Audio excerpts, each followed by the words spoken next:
It may seem surprising to see men of the cloth brewing beer and making cheese, but these activities are in perfect harmony with the rules of monastic life in Trappist abbeys. In fact, Trappist monks dedicate their lives to serving God and split their time between prayer, study, and work.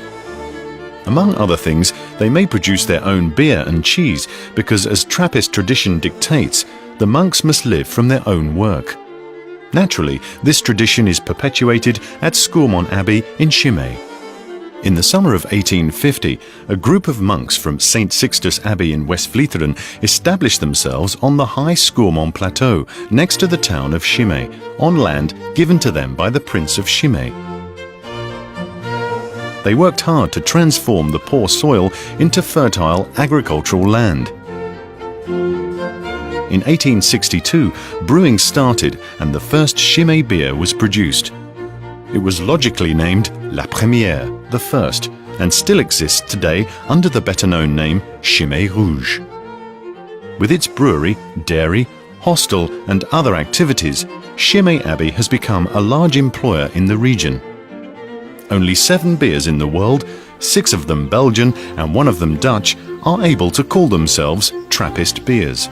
This label means that they're brewed inside a Trappist monastery under the supervision of the monks, and that a substantial slice of the profit is redistributed to help those in need.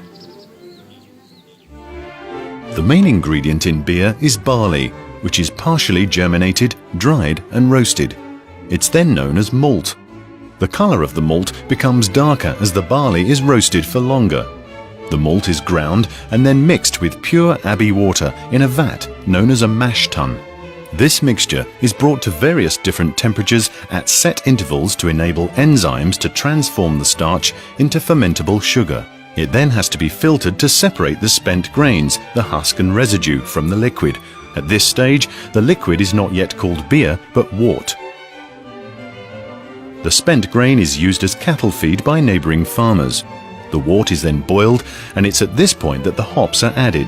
They are in fact added in 2 batches, the first at the beginning of the boiling process to add bitterness and the second at the end to bring out their subtle aromas. The wort is clarified in a centrifuge to get rid of solid residue, including the hops. It's then cooled before being put in the fermentation vats. Fermentation begins after yeast has been added to the wort. In 1948, Father Theodore developed the yeast that gives ChiMay beers their particular flavor. Fermentation takes around 1 week in the abbey's vats, depending on the beer being brewed. During this stage, the yeast transforms the fermentable sugar into alcohol and carbon dioxide. It's at this point that we can start to think of the liquid as beer. It's then clarified, meaning that the excess yeast is separated by centrifuge. It can then start the maturation process in the storage tanks. Once fermentation is complete, the precious brew can definitely be called beer. After fermentation, it matures for 2 weeks in a storage vat at low temperature. It's then taken away on a tanker truck to the bottling plant at Belleux. However, just before leaving, sugar and fresh yeast are added to trigger a second fermentation that will take place in the bottle. ChiMay can therefore be considered to be an authentic Trappist beer that has been created by master brewers at the Abbey for 150 years. With the exception of ChiMay bottles sent for export, all empty bottles are processed by the brewery's logistics department, which naturally has its own trucks. They collect used bottles when they make deliveries and therefore never run empty. Once they arrive at ChiMay, all empty bottles are carefully washed and filled up again. The first stage involves removing the crates from the pallets. This automated operation sorts each crate and each bottle so that they can slot back into the production line. However, human error does creep in, and other empty bottles therefore often find their way into ChiMay crates. Only the original bottles, marked with the Scourmont Abbey's logo, are used for ChiMay Trappist beers. The others are sent back to the correct brewery.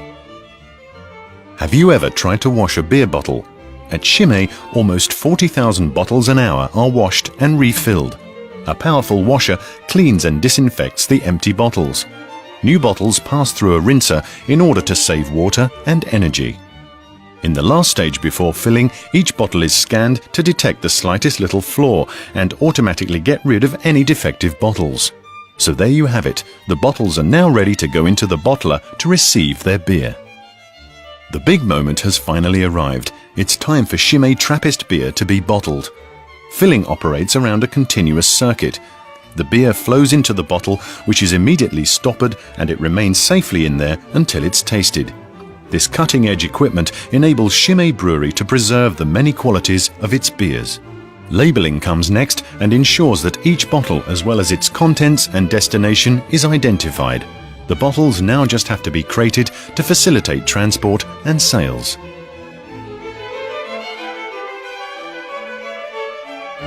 Crates of ChiMay beer are not sent out straight away. There's a final stage known as bottle re-fermentation, which is made possible by the sugar and yeast present in the beer. The crates are stored for a minimum of 21 days in ChiMay's cellars at a stable temperature and humidity, which provide optimal conditions for this re-fermentation. ChiMay Trappist beer therefore acquires a little more alcohol and its special sparkle. As soon as this stage is complete, the beer is finally ready to be tasted. A large proportion of ChiMay Trappist beer is reserved for export, meaning that you can savor your ChiMay in Paris and Rome, and as far afield as New York, Tokyo, and Buenos Aires. Several countries receive crates, but for long-distance export, ChiMay is sent in boxes. Some bottles are therefore repackaged after leaving the cellar. They're then ready to be sent off around the world so that the beer connoisseurs can enjoy them. Father Theodore isolated the yeast cells and developed them selectively in the laboratory as far back as 1948. It took him 2 years to select the yeast that would give ChiMay beer its distinctive taste. ChiMay still has its laboratory, but the tools have changed beyond all recognition. Thousands of microbiological tests are carried out in order to guarantee ChiMay beer's consistent quality and taste.